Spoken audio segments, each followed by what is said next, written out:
Eu quero saudar o presidente pela condução sempre vibrante da nossa comissão. Em todo instante em que nós temos ou as discussões ou até mesmo audiências públicas, sempre se faz presente, sempre muito solícito e sempre apoiando o turismo no nosso país. Deixa eu me apresentar um pouco para todos vocês que estão aqui. Eu fui deputado estadual pelo Espírito Santo, fui presidente da Comissão de Turismo e Desporto do nosso estado e fui candidato a prefeito da capital Vitória em 2016. E eu acredito, como Vitória, é uma capital muito restrita, é uma cidade que ela não tem limites territoriais tão grandes para a indústria e comércio, que o turismo sempre seria a mola propulsora da capital Vitória, junto com a ciência e tecnologia, tanto que temos um parque tecnológico que será inaugurado muito em breve em Vitória. E sempre eu pensei e falei, e quando cheguei na Câmara, pedi para estar na Comissão de Turismo, porque eu acredito que só assim a gente consegue desenvolver as cidades, desenvolver o Estado. Nós temos o Espírito Santo, belezas incríveis, naturais incríveis, e temos uma perspectiva muito grande de crescimento do turismo. Eu acredito que dos estados da federação, é um estado ainda muito virgem no que tange a turismo e o que pode ser desenvolvido. O presidente está muito correto quando ele fala também que turismo é feito nas cidades, ou através de belezas naturais, ou até do marketing de cidades, que eu acredito muito. Por isso, é um privilégio estar aqui comandando os trabalhos neste momento do nosso painel. Estamos com o painel, agora vamos fazer um diálogo sobre o monitoramento dos empregos em turismo no Brasil. Convidamos para compor a mesa a senhora doutora Mariana Aldrigue Carvalho, professora da Universidade de São Paulo, USP.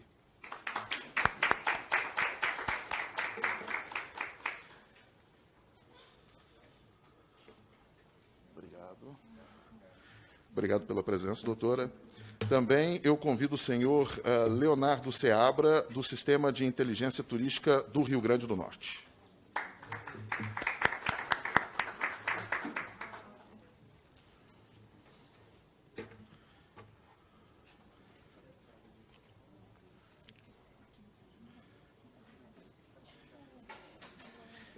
Primeiro, quero agradecer mais uma vez por estar neste momento para falar de geração de emprego no turismo. Acredito que a grande parte do povo brasileiro não sabe como que turismo é uma indústria que realmente gera emprego e renda. E alguns municípios e algumas cidades têm essa visão. E eu corroboro com o que o presidente falou, a gente precisa de mais secretarias de turismo, precisamos de mais pessoas habilitadas na área do turismo, tocando essa pasta importante nos municípios. O tempo reservado para os expositores é de 10 minutos. Passaremos agora à exposição do tema sobre esse painel, que é o monitoramento dos empregos no turismo aqui no Brasil. Eu passo a palavra para a senhora Mariana Carvalho, para que ela possa trazer a exposição, muito aguardada por todos nós, particularmente muito aguardado por mim também. Obrigado pela sua presença aqui e por compartilhar o seu conhecimento com todos nós. Boa tarde, tá ligado, né? Boa tarde a todos. Quero iniciar agradecendo a gentileza do convite por parte do deputado Bacelar. A gente só se conhecia online, estou muito feliz. Obrigada, deputado Amaro. Quero, em particular, agradecer a gentileza com que foram acolhidas as minhas solicitações pela Estefânia e pela equipe do deputado. Vocês estão extremamente bem assessorados. São muito generosos, muito acolhedores. E agradecer a presença de todos que estão aqui nos assistindo, especialmente quem estiver nos assistindo online. A gente, no papel de professor, pediu para muitos alunos nos prestigiarem também. Então, assim, espero que eles estejam fazendo. Eu prometo, Léo, querido, não ocupar o seu tempo, vou tentar ser bem rápida, mas eu vou compartilhar também depois essa apresentação e ficar à disposição, porque eu imagino que vamos ter algumas perguntas interessantes. Como professora, a gente sempre faz apresentação, né? Eu vou pedindo para você passar, por favor, a próxima. Então, o que acontece? Entre a atividade docente e a presidência do Conselho de Turismo da Federação do Comércio de São Paulo, muitas vezes se colocam perguntas que a gente não tem resposta, e ao invés de simplesmente dizer não sei, eu vá procurar, eu normalmente puxo, deixa eu ver se eu acho uma ligação. E uma pergunta que foi feita reiteradas vezes foi onde é que está a lista dos 52 setores da economia? Né? Cadê a lista? Quais são esses 52 setores? E eu devo confessar a vocês, essa lista não existe. Tá? Isso possivelmente foi colocado num discurso político no final dos anos 80, e foi uma frase de efeito, e pegou bem, e está tudo bem, e ninguém possivelmente nunca se preocupou em listar. Alguém deve ter feito uma lista em algum momento, mas ela não está documentada. E aí me pediram essa lista, eu falei, bom, se eu não achar a lista, deixa que eu faço a lista, não tem problema. E fomos procurar qual seria a melhor forma. Então, a primeira coisa que ficou claro ao tentar identificar essa informação é que turismo, oficialmente no Brasil, não é um único setor econômico. É claro que a gente sabe disso, mas é importante reforçar, porque nos documentos oficiais, e especialmente nos documentos estatísticos, a gente não vai achar turismo. Aí a gente vai ter sempre que fazer aproximações, hotelaria, aviação, entretenimento, enfim. Então, ao entender isso e aceitar, porque não é dar um passo para trás, é só entender, não é só um, são vários, e muita gente vai querer ser pai da criança, também não tem problema, a gente só precisa conseguir enxergar o nosso DNA. O próximo, por favor. Então, as perguntas que, basicamente, professor, né, eu como professora fiz, foi quais são esses setores? Como é que eu acompanho, né, ao longo do tempo? Ou seja, eu não quero só um relatório comissionado agora, eu não quero uma análise efeito da pandemia, eu quero saber ao longo do tempo, até porque eu preciso subsidiar uma série de informações, pensando aqui numa casa legislativa, alocação de recursos, retorno dos investimentos, o quanto um plano de médio prazo deu certo, às vezes um plano de longo prazo. Então, com isso em mente, e pensar que, enquanto pesquisadores, a gente tem muito pouca limitação de tempo. Então, para mim, se essa pesquisa começar agora e terminar daqui 20 anos, não é um problema. Eu vou conseguir ter dados. E é muito legal, porque ela começa em 2018 e só agora, em 2020, eu consegui ter dados um pouco mais consistentes. Aqui, por exemplo, que destinos têm os melhores resultados, qual foi o efeito da pandemia. Então, a gente consegue dar uma olhada. Que critérios, ou de que forma eu fiz essa pesquisa, né? E comecei lá atrás, tentando achar uma forma de me comunicar com essa casa parlamentar, principalmente. Ou seja, como que eu atraio a atenção de um parlamentar, um deputado ou senador, com o mesmo tipo de informação que um outro setor, como a indústria de máquinas agrícolas, como a indústria pesada ou como o setor de serviços conversa. E, naturalmente, eu tinha que estabelecer comparações. Então, a partir dessa lógica, desse estabelecimento de critérios, pode passar o próximo, e também entendendo que a gente tem em cada destino do Brasil, ou seja, cada um dos municípios uma realidade, e o desafio maior sempre foi esse, né? Como que eu olho para cada uma das cidades, como o deputado mencionou, o deputado Amaro também mencionou, e eu entendo que eu sempre, com esses números, preciso de uma leitura de contexto. Então, eu trago os números, um representante do município vai me dizer o que está acontecendo ali, se os números representam aquela realidade. Próximo, por favor. 52 setores? Não, 571 setores. Setores econômicos do CAGED. Podem até ser mais, não tem problema nenhum, mas neste monitoramento eu estou olhando 571 atividades econômicas. Fiz essa ilustração próximo, por favor, só para que dê para entender como que os gráficos vão se comportar. Dinheiro que sai do bolso do turista, ou seja, chegou um turista, ele pegou dinheiro e deu para aquela empresa. E se não tiver turista, não entra dinheiro, são só 21 atividades. E isso é muito importante. Então, assim, fechou o turismo, essa atividade praticamente não existe. Mas eu tenho 191 atividades que compartilham o turista. Taxista, por exemplo, os restaurantes, por exemplo, as lojas, as farmácias. Tenho uma equipe grande de fornecedores para essas.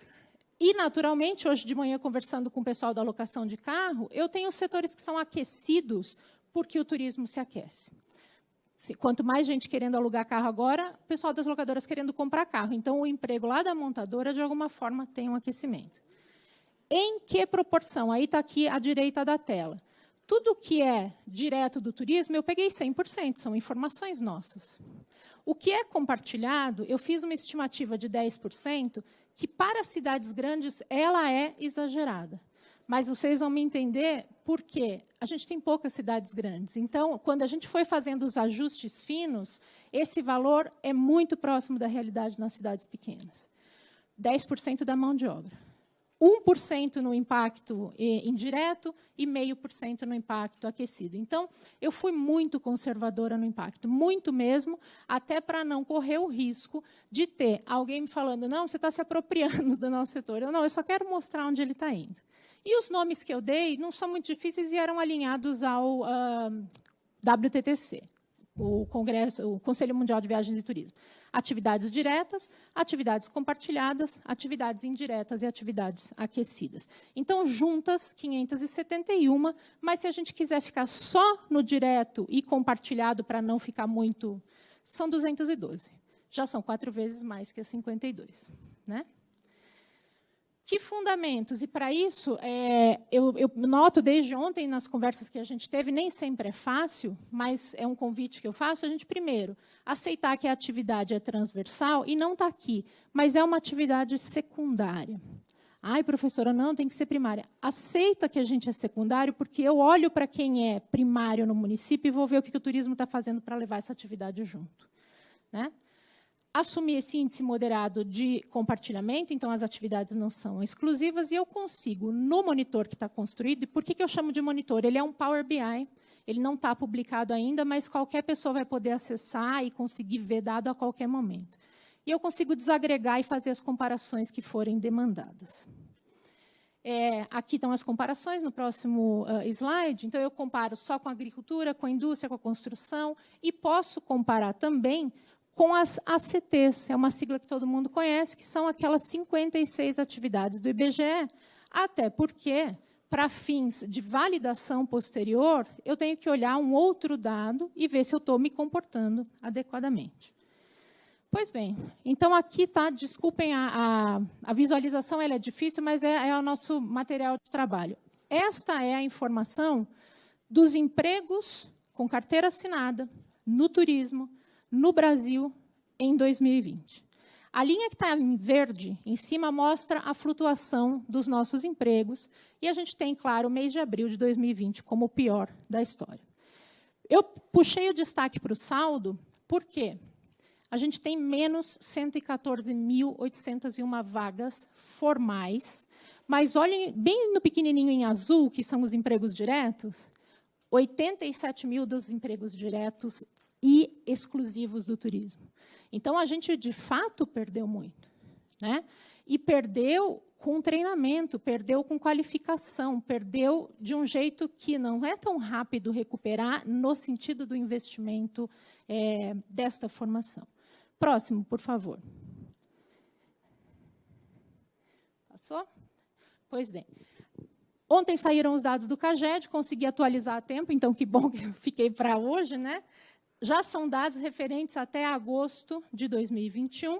Saldo para o turismo brasileiro, 74 mil positivos. Então, somando os dois, a gente está só com 30 mil. Não é o melhor cenário, mas olha a segunda linha, onde tem 2.203.987. É toda a economia do país. Então, a gente está representando 3,39% da mão de obra formal. Por que eu estou reforçando a questão da mão de obra formal, gente? Porque o turismo tem muita informalidade e tem muita pejotização. Então, toda vez que eu for usar esses dados, eu peço para que vocês entendam que isso é, no mínimo, 1/3. Né? Então, tem mais 2/3 de uma economia para ser analisada. No próximo, por favor. Separei o que aconteceu em 2020. E olha que legal, alguém aqui já foi para Alexânia, em Goiás? A Alexânia teve o melhor resultado no saldo de empregos. Eu falei, eu nunca ouvi falar dessa cidade, quero saber o que tem. E foi a implantação de um hotel. É um hotel chamado Tauá, que está fazendo muito sucesso, é isso?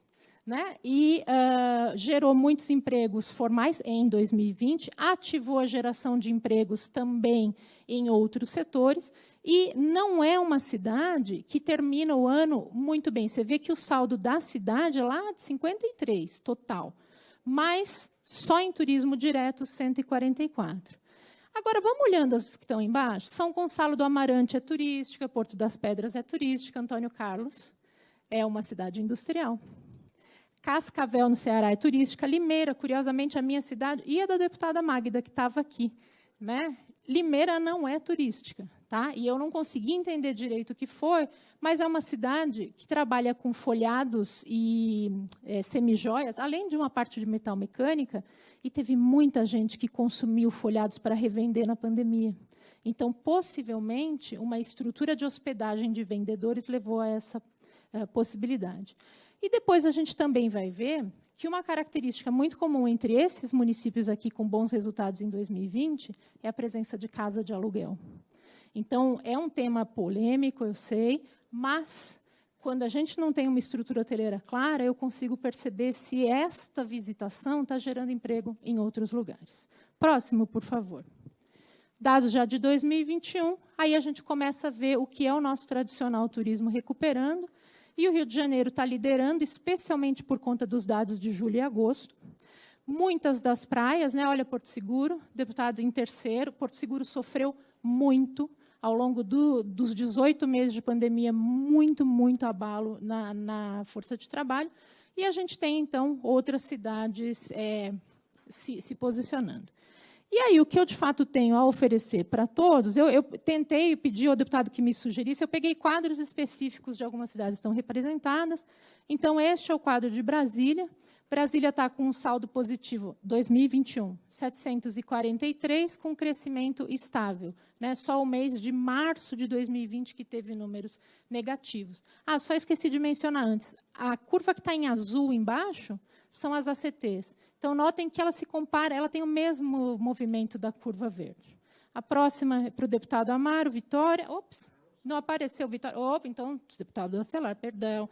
Salvador, 108, positivo, com também o mês de março muito complicado. Só lembrar, eu sei que os números estão pequenos, não é porque o número está escrito embaixo da linha que ele é negativo. Tá?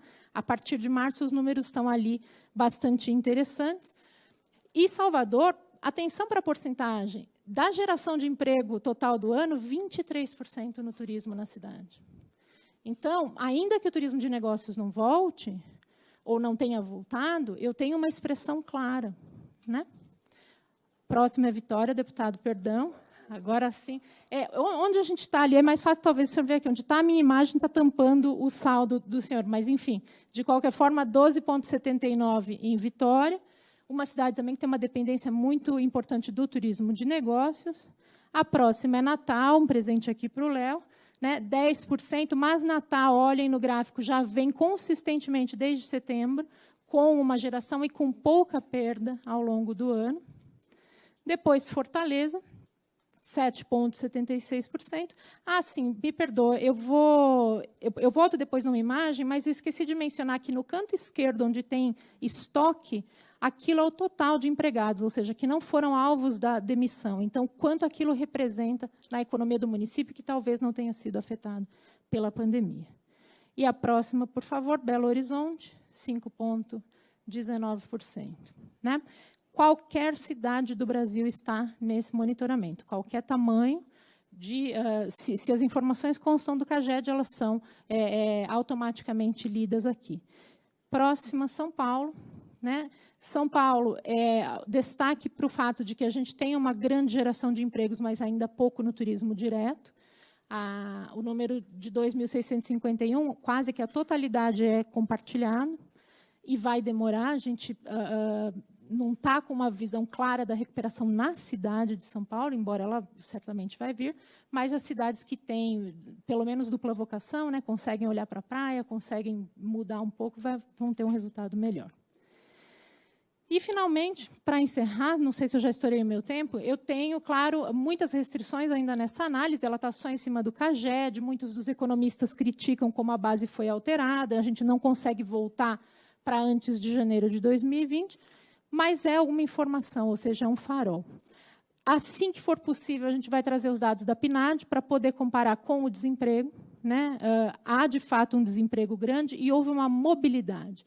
O profissional que trabalhava na base dos eventos migrou para o delivery, migrou para a alimentação. A PNAD nos permite ver isso e ver como que isso se comporta na massa salarial. conseguiremos fazer ajustes em função de contexto, ou seja, se eu tiver clareza que a cidade não tem turismo, eu reduzo as porcentagens. Se ela for uma cidade muito turística, a gente sobe essa porcentagem. E, claro, conseguir uma atualização em tempo real, que ela ainda não faz, isso é tudo manual por enquanto, mas faremos. Então, aqui ficam os contatos, e vai ser, para mim, uma honra poder trocar mais informações sobre essa pesquisa. O que eu acho que fica de relevante é a gente conseguir olhar o município, entender se foi construído um hotel, se teve um investimento, se aconteceu algo ali ao longo do tempo, e a gente vê se aquilo gerou emprego ou não. Obrigada. Obrigado, Mariana, pelos dados importantes. Ainda bem que serão compartilhados para todos nós, membros, para que a gente possa também levar aos nossos estados e às nossas cidades.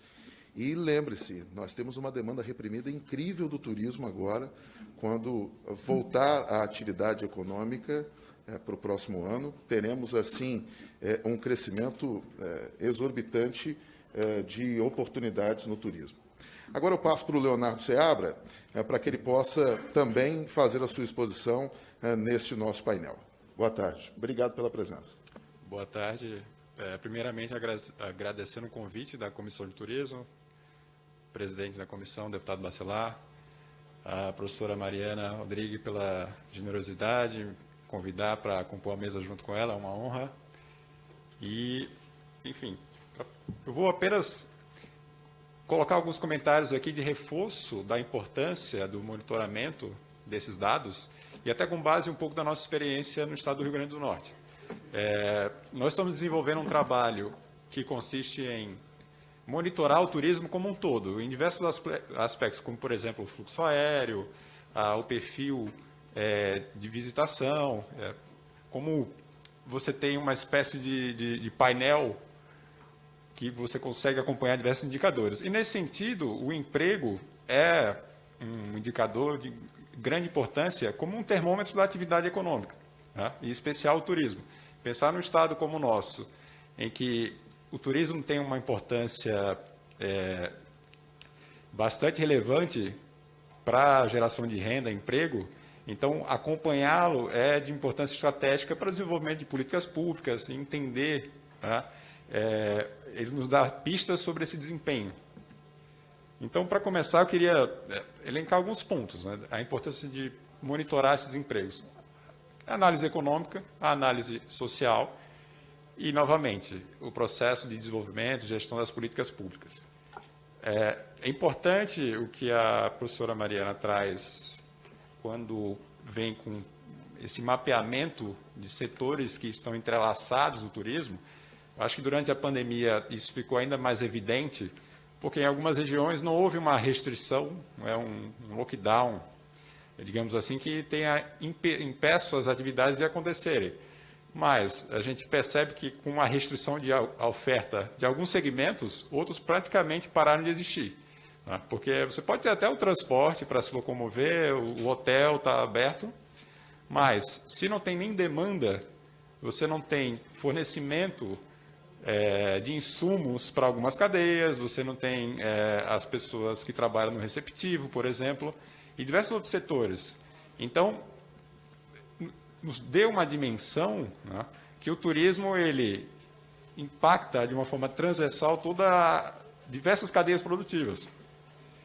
Então, por ser um fenômeno, né, socioeconômico, quer dizer, ele tem tanto esse papel de motor de desenvolvimento, quanto por ser uma força social, né, chama atenção para nós pela quantidade de pessoas que são dependentes desse setor.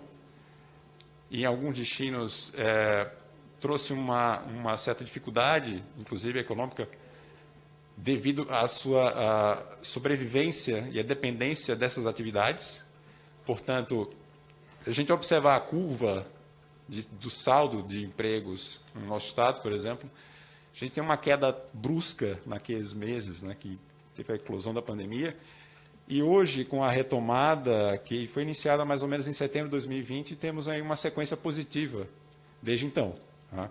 A partir do momento que o mercado ele volta a responder, e as pessoas voltaram a viajar e fica mais seguro as viagens, todo o setor vai ser reativado e vai impactando toda a cadeia. É importante também que a gente não esqueça que esse é um setor formado por pessoas, tá? Inteiramente. Então, por que conhecer, por que monitorar o emprego e entender a realidade de cada região?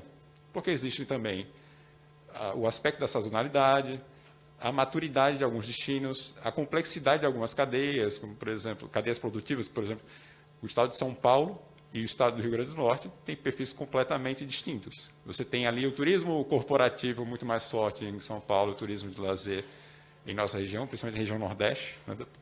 Então, e como isso afeta os investimentos, por exemplo, em hotelaria, nos atrativos que vão receber esses turistas. Para quem depende do corporativo, talvez hoje seja um momento muito desafiador. Tá? E aí, só imaginar esse setor de eventos que ele tem ali, as pessoas que fornecem desde equipamentos de decoração, alimentação, segurança, uma série de coisas. E a gente começa a entender que o turismo, a gente segue essas pistas, ele vai afetar toda uma cadeia. Tá? A Mariana também colocou esse aspecto da diferença regional, e eu iria mais além, né? Que são os contratos de trabalho que são também diferentes. Tem aí o aspecto da pejotização, tem a informalidade, que ela é altíssima, né? Então, isso também até é um certo desafio para que a gente consiga acompanhar esse movimento. Tá? Porque você tem também hoje alguns regimes também de trabalho que, e até de certa forma uma subutilização da capacidade, né? Também faz com que a gente tenha uma certa dificuldade em entender de fato se aqueles números são reais. Tá? Então, assim, o nível de complexidade e o tamanho das atividades em cada região também ele precisa ser monitorado. E por isso a importância de estabelecer metodologias que tragam qualidade e comparabilidade. Porque assim a gente pode olhar para as diferentes regiões do país, ou mesmo dentro da região, e fazer toda essa análise dessa situação social e econômica. Né?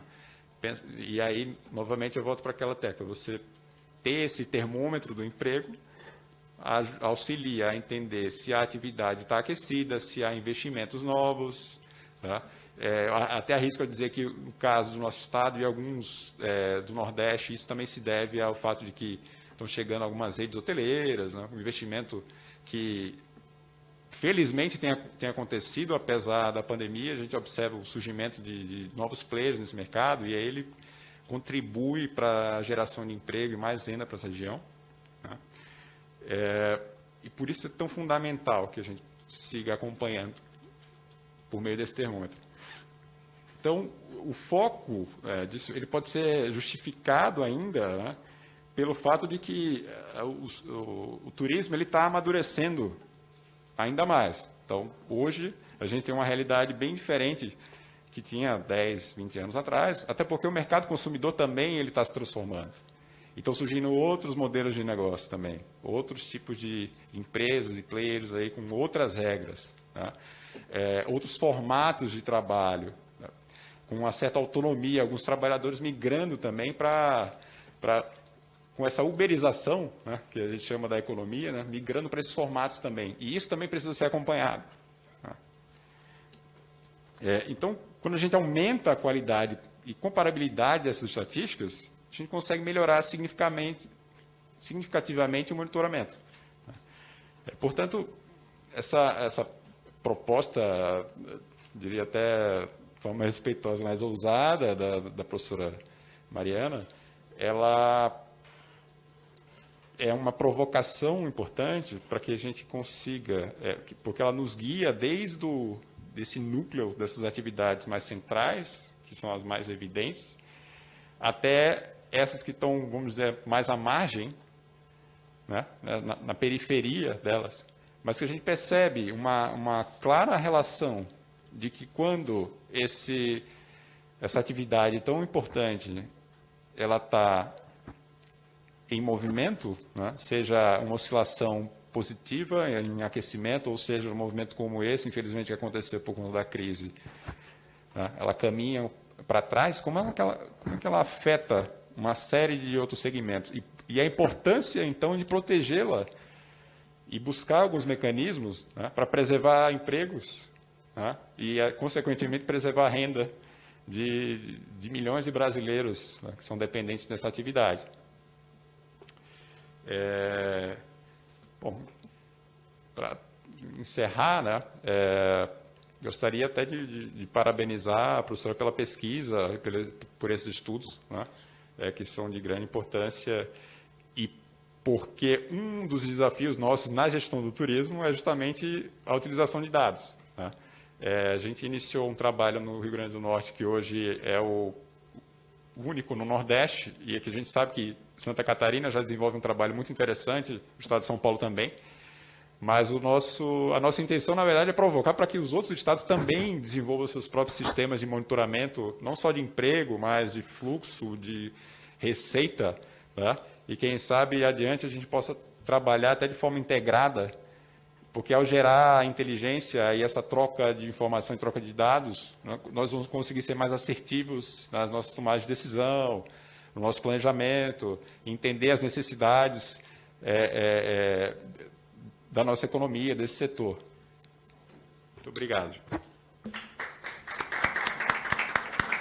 Obrigado, Leonardo. Essa questão de monitoramento é importante, e o Estado do Espírito Santo fazia esse monitoramento, Leonardo, pelo menos do fluxo turístico, através do georreferenciamento.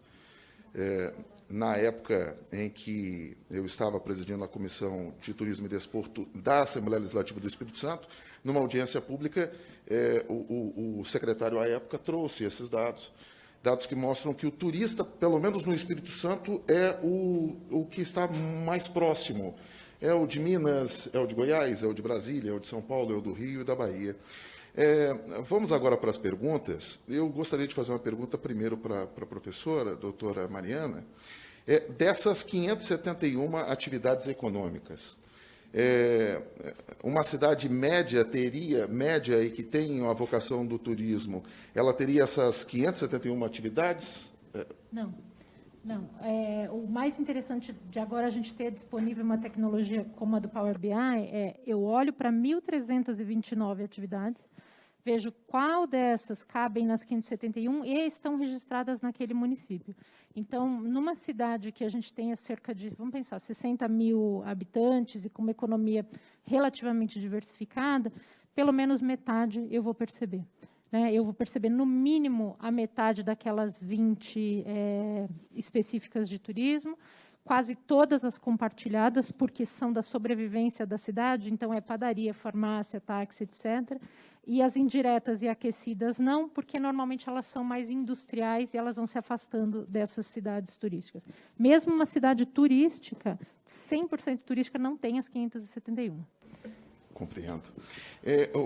O Leonardo, eu quero parabenizar o trabalho que é desenvolvido no Rio Grande do Norte, no que tange a turismo, porque mesmo com a pandemia, em dezembro do ano passado, eu fui ao Rio Grande do Norte com a minha família, eu fui a Natal, e todos os protocolos sendo exigidos e tudo, na retomada da economia, e eu tenho, pelo menos no meu entendimento, para o Estado na qual represento, um exemplo, o Rio Grande do Norte, porque é um estado pequeno, mas que ele consegue trabalhar bem as suas potencialidades turísticas, e é um exemplo para o Estado do Espírito Santo, na minha opinião. Eu gostaria de fazer uma pergunta, não só para a doutora Mariana, mas para o Leonardo. Aquela cidade que busca o turismo como um incremento na economia, o que ela precisa fazer? Porque eu recebo aqui cidades do meu estado, pequenas cidades, todos querendo, eu quero desenvolver o turismo, me dá emenda para o turismo, mas eles não têm um ponto de partida. Pela sua experiência acadêmica, professora doutora, e o Leonardo pela experiência lá no Rio Grande do Norte e no trabalho que é desenvolvido lá, qual é a principal dica e opinião que vocês têm para dar para aquela cidade que está pensando em desenvolver o turismo? Eu posso começar, então.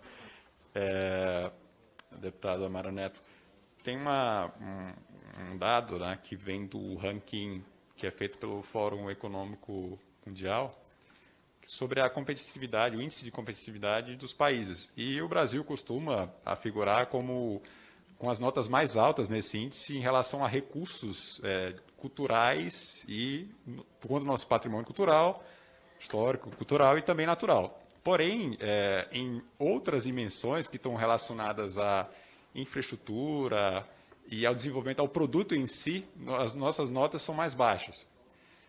E eu costumo a dizer, né, a minha percepção é que a gente tem os recursos, mas não tem um produto desenvolvido.